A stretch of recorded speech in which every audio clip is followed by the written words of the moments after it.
let us begin by making the rounds of introductions. Starting at the far left from me is Alexis Ojabre, who is partner at White & Case. Next we have Denis de Peyret, who is Managing Director, Global Co-Head of TMT at Société Générale. To his right is Vincent Lévitat, Founder and CEO of InfraWeek Capital Partners, a member of the Infrastructure Committee of France Invest. And finally, to my immediate left, Alain Raucher, CEO and Managing Partner of Antin Infrastructure Partners. And I think basically my first opening general question to this roundtable, which we'll try to keep as interactive as possible, is what is the main focus right now, all the excitement in digital opportunities and challenges? Are we just talking about fiber, 5G, and data centers, or is it a much wider issue when we talk about digital infrastructures? Who wants to jump in? Vincent? Okay. Good afternoon to everyone. Yeah, so InfraWeek, we've started to invest in this telecommunication sector a while ago. Basically, the approach was quite simple. We look at the trends, we look at the infrastructure that we will need tomorrow, we look at the social trends. So obviously, the energy transition is one. Obviously, the demographic evolution is another one. But the digital impact and the digital development of everything is obvious. And it can drive to two types of consequences. First, you have to invest on the digital infrastructure themselves. So basically what you said, data center, networks, telecom towers. But also you have to take into account the digital impact on the traditional infrastructure, being transportation and mobility, being healthcare, being energy and energy transition. So you have to consider both, and today the trend is pretty clear that it will impact everything, with some risk on one side and a lot of opportunity on the other side. Risk and opportunities. Alain, so beyond the classics, 5G towers, data centers, fiber optics, what are you most excited about right now? Well, I mean, pretty much like Vincent, I think it's what those words refer to is just the basic infrastructure which actually we invest into. But more importantly, the trends in society, the trends in manufacturing, in services, the trend in demand of individuals is the one which are driving this huge growth.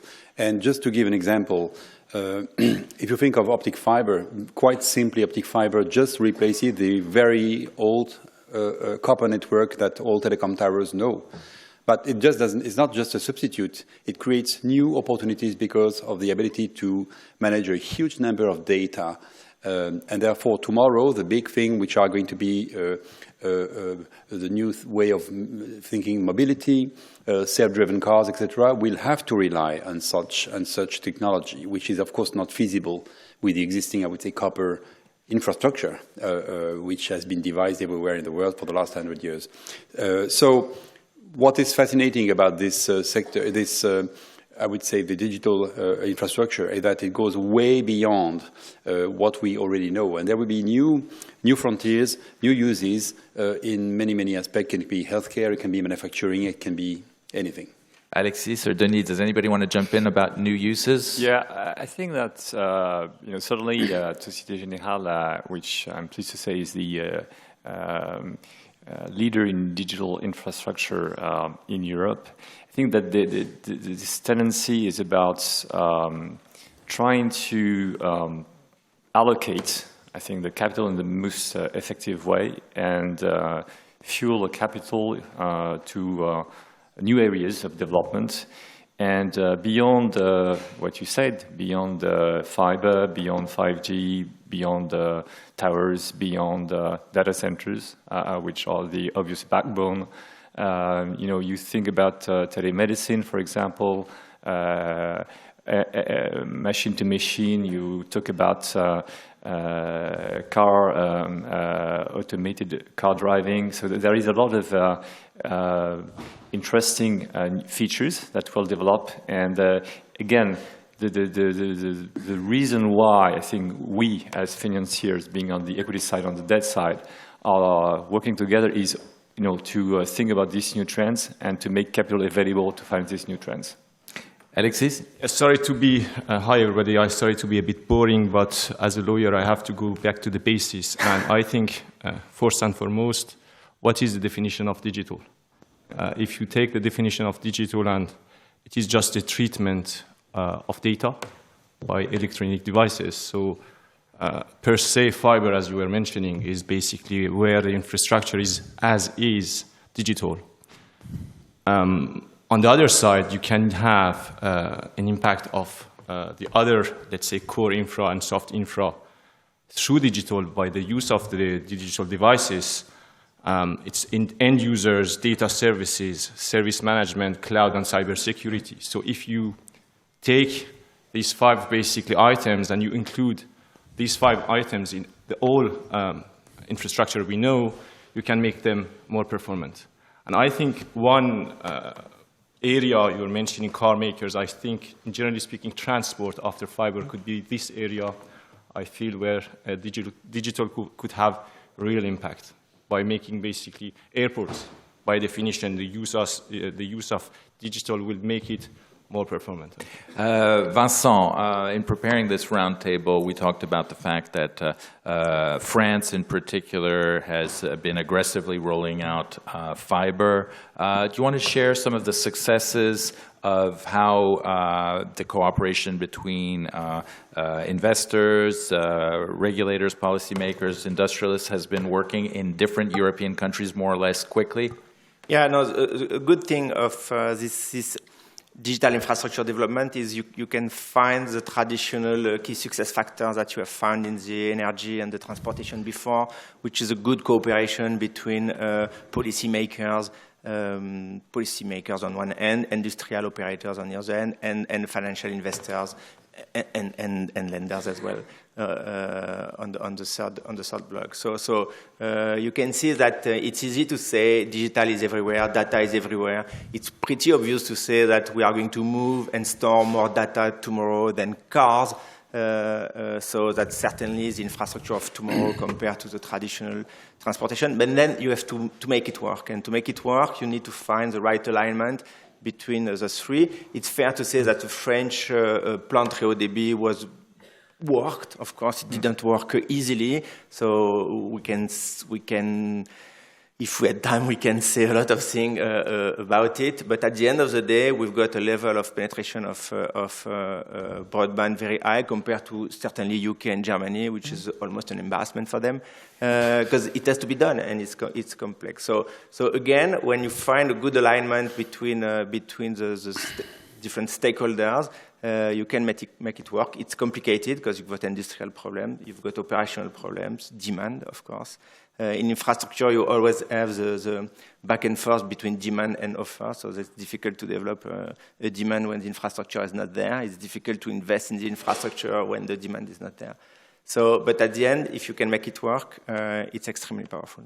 You're also a global investor, yeah. Alain, do you want to give some perspective between Europe or even transatlantic on how well these rollouts are going? First, historically, I think what we are faced with in digital infrastructure is really a disruption, a major disruption. If you think of how the good old, I would say, telecom infrastructure, namely the copper networks, have been developed, when you see that everywhere throughout the world, it was only 100% funded by state-owned incumbents, always 100%. Today, it's no longer the case. First, state-owned incumbent or fully controlled incumbents are just gone in most countries. So we talk about private investors. And even for those who still have a very strong foothold on a given market, say like Orange in Paris, Telefonica in Spain, etc., Deutsche Telekom in Germany, even for those investors, they are going to be only a very partial and minor provider of funding for this new revolution in digital infrastructure. And the reason is several things. For several reasons. First one is the capital needs are just huge, and no incumbent and frankly no state can afford to roll out such enormous amounts of investments. And secondly, telecom operators are now thinking more and more about where the value that they create lies. And certainly it does not lie in infrastructure. It lies in providing services, providing access, but quality services to either individuals or to businesses, and not just to make enormous capex programs. So, I think we really are at a very crucial time where, regardless of the structure, legal structure implemented, we have moved away from an area where states would just fund through incumbents 100% of the infrastructure, telecom infrastructure businesses, to a business where they are no longer doing that. Denis, I mean, this is the issue of deconsolidation of balance sheets by the incumbent operators, and you guys are at the forefront of that as bankers. Tell us more. Yeah, well, I think bottom line, a few years back, I decided to create within Société Générale a joint venture where we will be combining the skills of infrastructure finance people and telecom people. And this joint venture allowed us to do several things. First of all, we embarked into a series of very interesting discussions with the operators when they were just at the very start of their thinking process about what is, their infrastructure. What do they want about their infrastructure? That was one. Number two, also discuss with infrastructure funds, with Vincent and Alain in particular, and finally also engage with the debt community at large. And to start a massive education process. The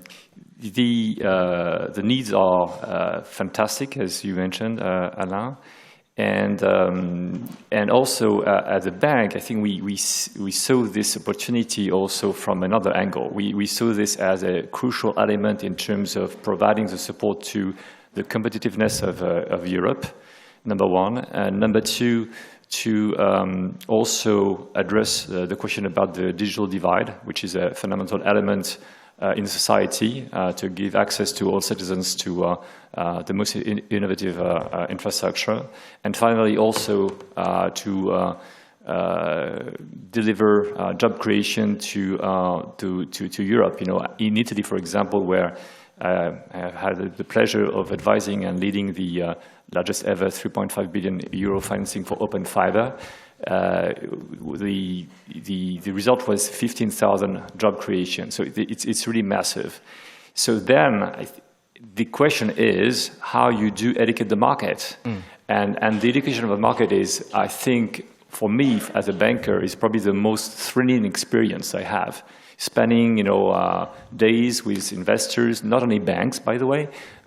We are doing a lot of that with institutional debt investors in order, just to make sure that there is enough capacity in the market to accompany our friends as there will be more and more needs. And the interesting element is that European banks have a particular role to play here. So European banks, as you know, in the leverage market, have been submitted with a great degree of competition from US banks, and that's a fair statement.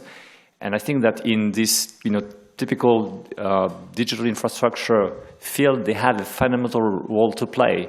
And I view that they can play this role in Europe, and they do, but also looking into new areas like the US in particular. So I think that we have this benefit as a global ecosystem to also look into innovative structures and find other ways to look at funding needs in the US as well. Alexis, yeah? Just wanted to go back to what Alain mentioned at the very beginning, disruption. I think in this area where the asset is per se regulated, we have to be also careful of what we are doing, we investors, players also in the market. But you just mentioned disruption, I think at some point could be good, and even the regulator has accepted, I think, to a certain extent. It's rather not really obvious, but you can see in the fiber sector where we started with the DSP, concession and procurement. Now we are moving to AML, which is the system, AML being the financing of the whole infrastructure by operator, private funding. And more, I think, we can, at a certain point, offer access where in areas where access is not easy. Sorry to use French words, ZMD, which is the zone moyenne dense, zone rural, where you don't have the access, so you need to have private funding to go there. So I think to a certain extent, digital and ours has allowed basically the moving of a shift from the regulator to something which is more and more, less and less regulated. I don't think there is disruption. I think that's an evolution. I certainly disagree if you say that there is no more value in the infrastructure and the capex. I think there is still a lot of value in that. Certainly in a low dense zone, you need one only infrastructure, so it has to be a monopoly by construction. It has to be regulated, hence, because it's a monopoly. And of course, there is a lot of value there. What is happening today is several things at the same time, and that's what makes very interesting the situation. For me, it's not a disruption. It's a development plus a convergence. On one end, the data is still an expansion. But Vincent, it is regulated, but it is no more code.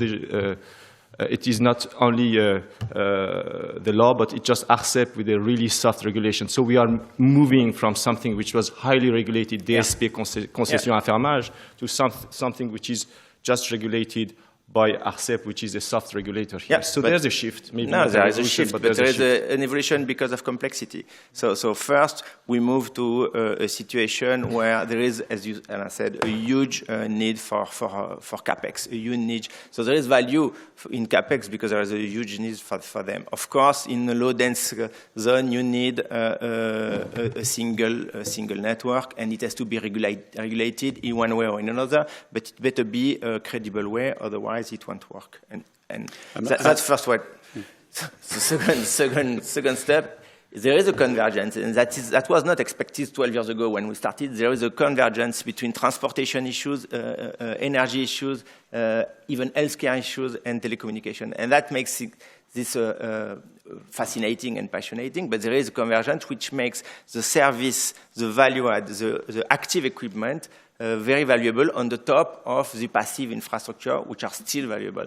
And managing this convergence between passive and active, between infrastructure and services, and between all these sectors is certainly something that we need to anticipate, and we need to take into account. That's what you are doing, I guess. That's what we are doing.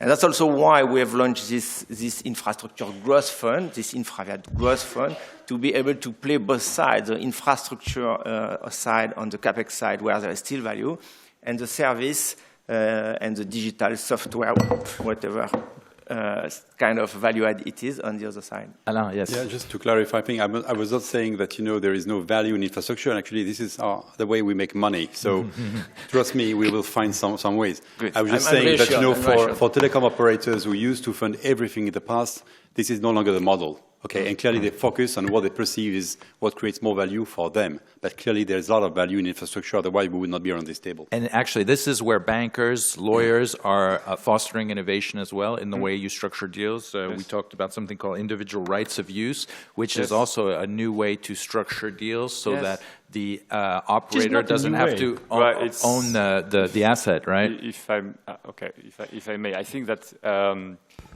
I think the interesting element is that we moved in the market from doing, brownfield. So brownfield is, interesting, maybe a little bit boring, but still, manageable. And then we moved to greenfield, which requires a little bit more of skills and education. We now have a mix of brownfield and greenfield. And interestingly enough, and that's also because, remember, each and every market is different. So we're talking about the French market. The French market is extremely, regulated in a way. But when you go to the UK, when you go to other countries in Europe or in the US, it's different. So what we're looking into now, as we speak, we are looking into mixed type of financing, which are a combination of brownfield plus greenfield. Some are concession-based, some are not concession-based. And to me, the concept which you introduced, which is RRUs, it's another way to look at a quasi-concession type of business, because there are very long maturity beneath, and that's an element which I think is going to be something you will see in Europe developing. I'm convinced. You wanted to jump in, Vincent or Alexis? I agree with him. No, I fully agree, but to a certain extent, you mentioned the debt here. What is the influence of the debt, infrastructure debt, and how debt is basically driving the whole stuff? So this is also a question we were discussing that before, just to understand to what extent we are all of us dependent on how all of these things are financed, not through, equity, but when financing banks are involved, and how they see things also. So I think this has also an impact on our transactions and deals. Are we saying, Alain or Vincent, that because of a zero-rate environment, all of this is being made possible because of the vast amounts of financing that's readily available? Frankly, I think it's not related. It happened that rates are low, but whatever happens, the needs are there, and whether with higher interest rate, they would be funded anyway. Yeah. What is interesting, actually, rather than talking about brownfield and greenfield, what is interesting is you can invest in this sector by two ways. You can invest in existing mature motorway, for example, and look at it every month at the toll fee getting in. But you can have a different approach, and that's what we have, maybe some others, which is a value-add approach. So you get an asset and you expand it, you grow it, you develop it. Of course, doing that is easier to do in a sector that grows. So in Europe, we don't have a lot of growth, that's for sure, 1% bad years and 2% good years, so that's not very exciting. But in some sectors, you have a lot of growth. If you look at the data in general, and certainly the broadband networks are an example, but data center is even more, is growing very, very rapidly. And so if you accept to invest in these sectors, you have to invest in assets and grow them. So for me, that's no longer a brownfield or greenfield, that you invest in an asset and you develop it, you grow it, you expand it. And that's, by the way, that's how you create additional value for your investors, by working on it. All right, so there's two shifts, and I'm going to hand over to Denis on this. One is the operators don't want the asset. They feel their value added is somewhere else. And then the traditional infrastructure investors who are looking for yields and visibility and regulated environments are actually looking to act like equity investors and growing and developing the business, which changes the nature of ownership right now in infrastructure, and therefore the types of return that are expected. Denis, could you speak to that? I think that, and maybe this is an anticipation to another question you may have, which is, whether prices are high. The price that we see in the market today are the right price. I would tend to say, well, any given transaction is a result of an agreement between the sell side and the buy side. That's number one. Number two, people have different time horizon. Number three, people have different background in terms of who they manage the funds for, okay? And therefore, you may not have the same IR target for people like InfraVia or Antin, or, for example, a pension fund, just to give a category. But you see also insurers, you see sovereign wealth funds investing into this asset class. So what I'm just trying to say is that in this industry, what is interesting is to follow the one that lead, okay, and then do deals as people are getting educated, also in the private equity market. And again, the private equity market for me is very large in its definition. That includes pension funds and insurers. and make sure that there is a proper allocation between the fantastic assets that all of those guys manage and the need for deployment. That's what we do. That is really what I'm doing on a day-to-day basis. Okay, but Alexis, are we seeing a new definition of what it means to invest in infrastructure today, hence these new appellations such as Infra Plus and so on, where, for example, a data center is viewed as an infrastructure, but it's not actually a regulated asset. So is there a new kind of definition emerging of what it means to do infra in digital technologies? I would quite disagree with you when you said that it is not regulated, because I think it's highly regulated. If you just take into account the GDPR and how data protection, I think this is the GDPR. It's the next challenge of all those assets.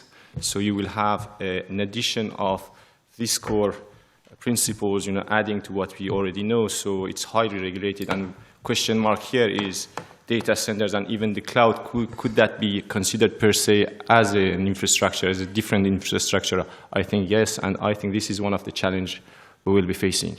Well, I mean, regulated or not regulated, I don't think that's the proper definition. I mean, an oil pipeline is an infrastructure. Is it regulated? No, it's not a direct contract with a public party, but it's certainly regulated in a way what you are allowed to do and what you are not allowed to do. So for me, we have invested in data center. Probably we were about the first to do that. It's pretty clear that it's a mix of real estate consideration, energy consideration, and connection and telecommunication consideration. So at the end of the day, we thought first we were in a better position to do it correctly. Second, in terms of risk, and I can see that you are pushing us on the risk profile, so we'll answer that. But on the risk profile, it was as safe as a good old motorway. And third point, there is a massive growth that you can benefit if you get in there. So the approach for me on risk is based on that, but I'm sure we'll cover that. Maybe, sorry, just to add on what Vincent said, environmental issues could be also something we should be considering when thinking about data center tomorrow. And this government has already, taken some measures to encourage data centers, but also to have some rules around data centers and to take environmental considerations also. You disagree? No, I don't disagree. I think the digital space and environmental issues is a very complex equation. On one end, of course, a data center and all the digital value chain is, of course, using energies like hell. And I mean, it's written in a very good newspaper. So there is a challenge there. But on the other end, you help, as we said on the beginning, and we said that together, it is helping to save energy and in manufacturing, in transportation, and etc. So for me, the energy transition needs the digital world to be successful, and certainly saving energy in manufacturing or saving energy in transportation is probably more efficient for energy transition than, I don't know, changing your bylaws. Alain, we haven't heard from you in a while, so let's talk about the environmental footprint of some of these transitions in the asset class, especially since the CO2 footprint of data centers is considered negative today, and because you have LPs who are also asking you to give credentials, green credentials to your investment projects. How are you addressing the issue? Well, I think there are several issues there. The first one is that if you look at a data center, frankly, from an environmental perspective, it's not the best product you can think of because it consumes a hell of a lot of energy. Okay, and generates a lot of heat. Absolutely. Yeah. So this is clearly something which is not really going to the right direction. And we are all aware of that. It's not the case in other telecom infrastructure. For instance, if you think about optic fiber, frankly, there's nothing particular to mention about that. But clearly, data centers pose an issue on the environment. What was your question? So how are you addressing this as a private equity investor faced with LP demands? Every time we are faced with such issue, we try to find a solution, namely how can we recuperate, for instance, some heat and transform it into some cooling, for instance. So to do some form of I would say, use energy produced one way and try to make the best of it. So we try to minimize the impact, but let's be very clear, there is an impact. Going forward, I think that if you really think about environment, behind all that, you have two big, in my view, two big trends. The first one is a trend whereby you are going to help improve mobility in particular. And I think mobility is going to be a big theme going forward.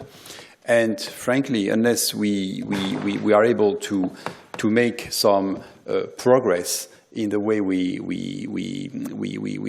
drive, we fuel, we provide the energy to cars or trucks, I think this, or trains, I think it will pose big environmental, I would say, threats. That's why we have invested through one of our portfolio company called DDEX into some hydrogen project.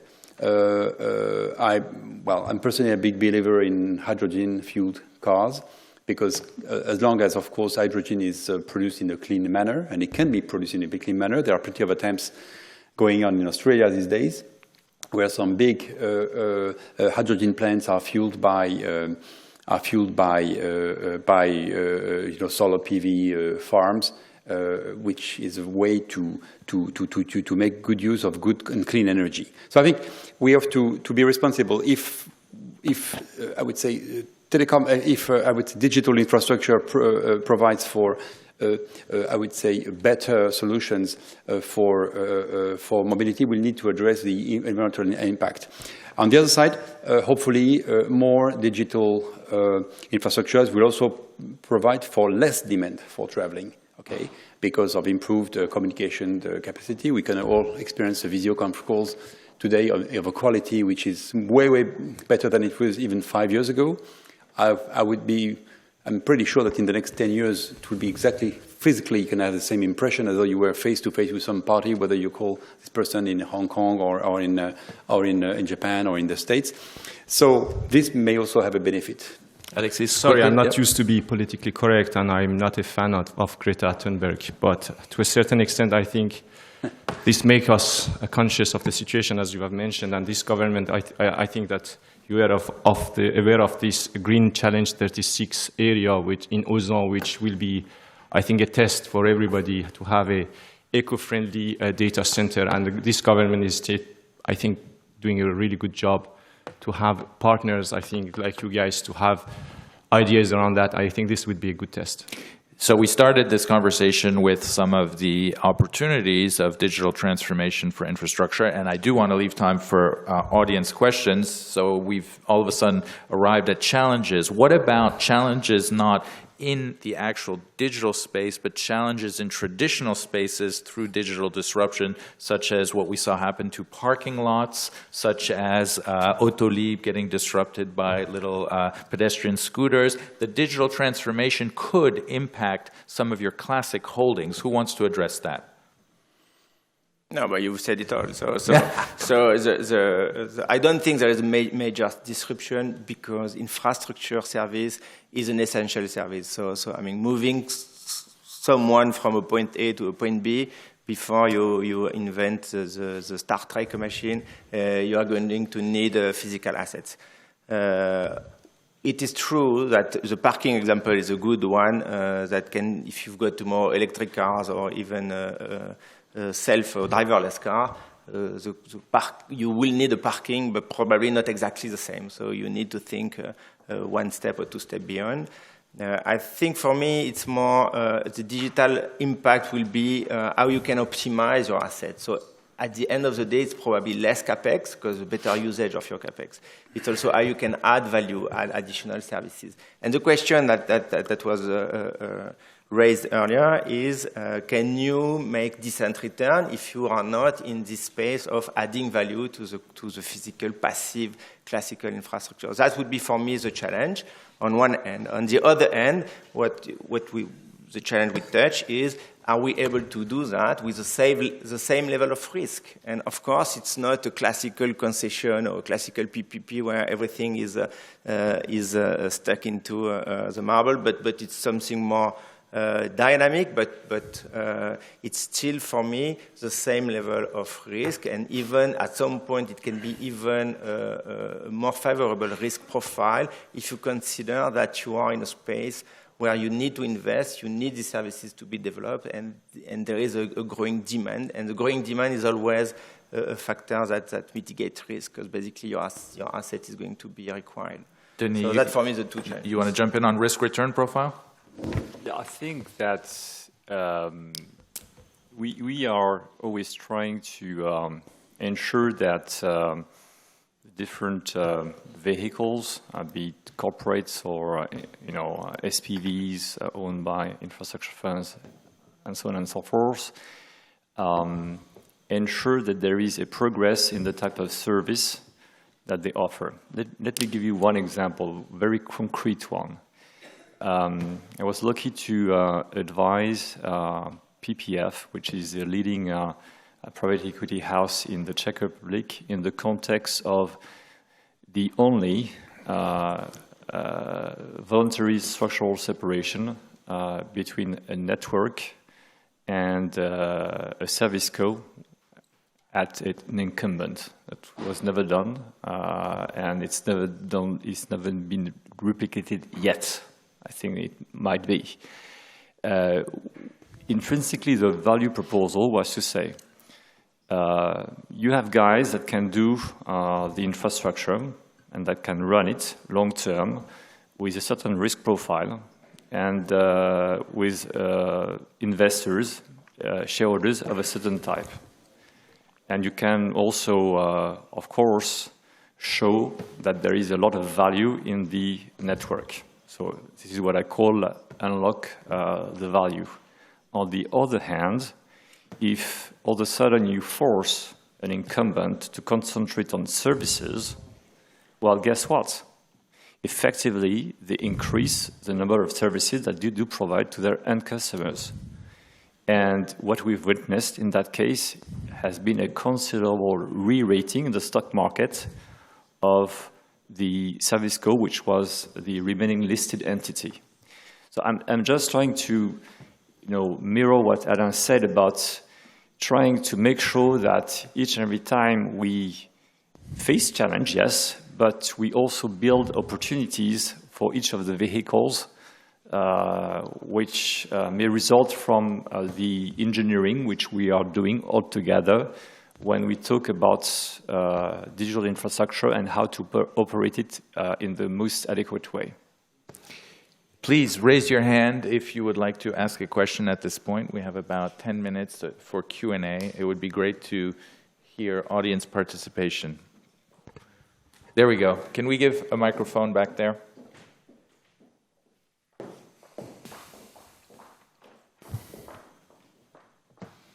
Thank you. Chris Coles, the Capital Spillway Trust. I'm reminded of an old movie, Forbidden Planet, where the digital infrastructure effectively destroyed the race of beings on the planet. And it was an interesting idea, considering it was a 1960s film, long before any of this technology.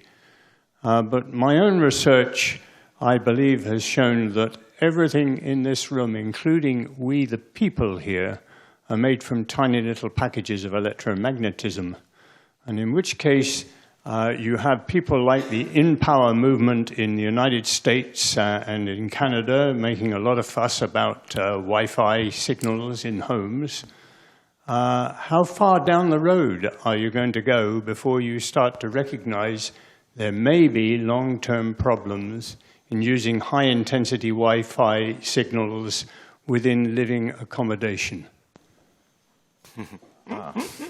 So if I recall well, the Forbidden Planet, at the end, everybody dies because of a monster created by your own mind. So hopefully we will not end this way, and hopefully not through my mind. Look, it's a very difficult question. From the report I've read, the most dangerous wave that we face every day is the wave from your microwave at home. And I mean, I used to be an engineer back in the days. Compared to the waves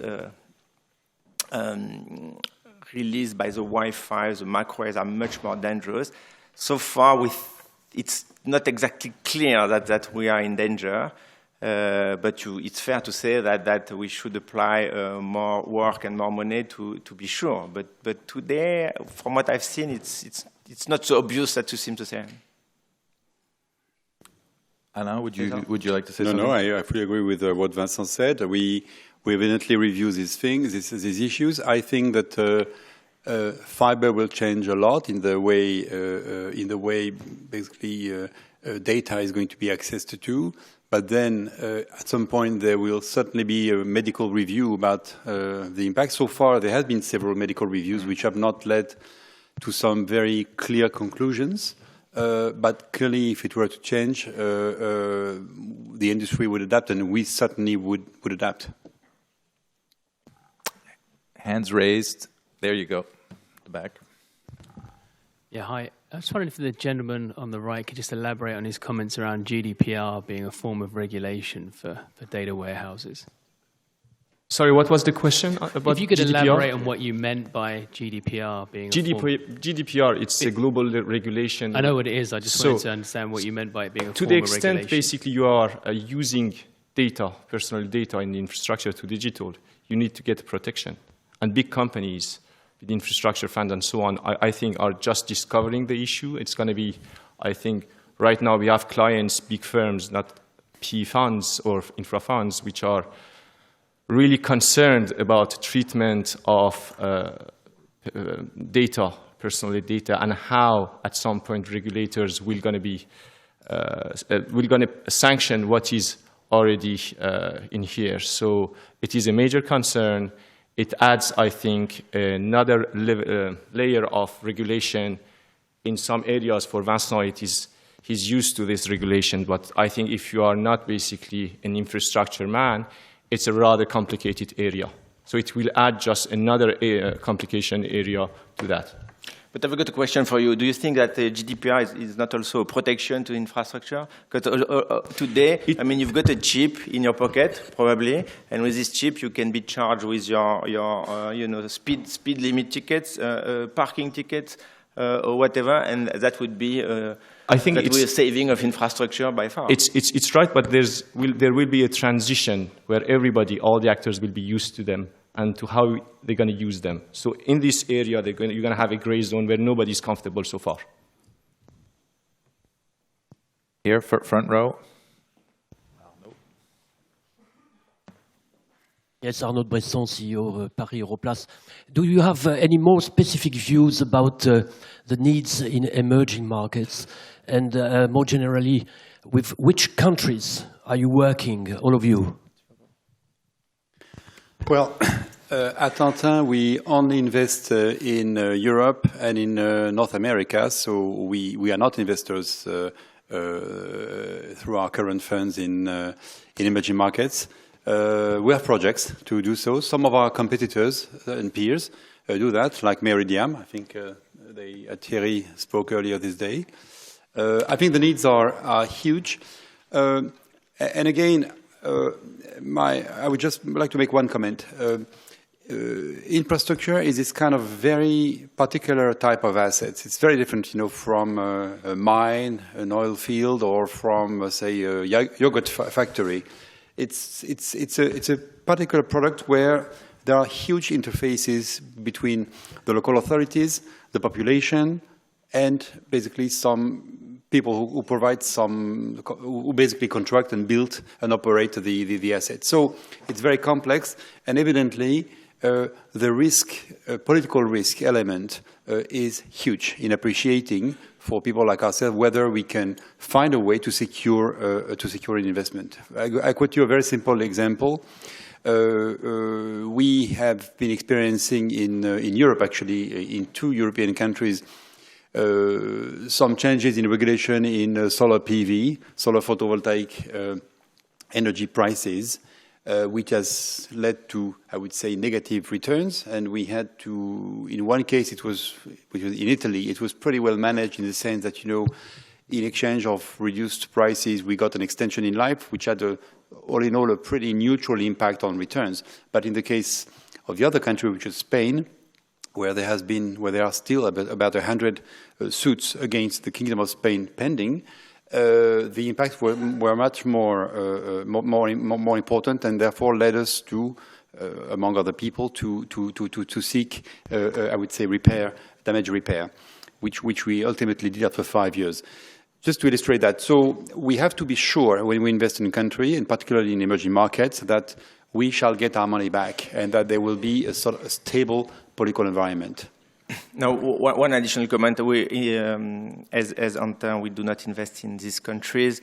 We tend to keep in the country where we control the environment, including the regulatory risk. What is interesting probably in the digital space for emerging markets is you can go directly to the final copy, which is probably when you see the difficulties that we've got in France, the terrible difficulties that they've got in Germany. I mean, in Germany, they cannot today, they have not found a solution to deploy a FTTH network because it's too complicated. So probably in emerging countries, if they find the credibility, the financing, and the entire organization to do it, they can go directly to the final, not the final, but to the next generation, skipping one, and that probably would ease. But as Alain said, to build a good infrastructure investment, you need an alignment between operational players, industrial players, financial players, and the public players. And since if you don't have these three elements, you cannot play. If I can just put... I'm sorry. Sorry. As far as we are concerned, we do effectively play, notably in Africa, with, in particular, tower companies. And that's not all about towers. That's also about electricity supply. So it's more than just digital infrastructure. It's in the local community. It is very impactful in the way modernity is being accessed to in rural areas, in particular, beyond the big cities. Alain, you were cut off. Yes, I just said that, I think concerning emerging markets, I think situation will vary on a country-by-country basis. And if I can just quote an example, which is that of Morocco. Morocco has developed some big solar energy projects, which are very important indeed. And it has been done, in my view, and I'm just bearing a personal judgment, okay, in a very intelligent manner, because it associates the national electricity company and other international companies like EDF and provides for a very, very strong element of comfort to invest in this sector, in particular in this country. But again, it is on a country-by-country basis. There is to be a strong political will in the given country to support this growth. All right, thank you. Thank you very much. Thank you.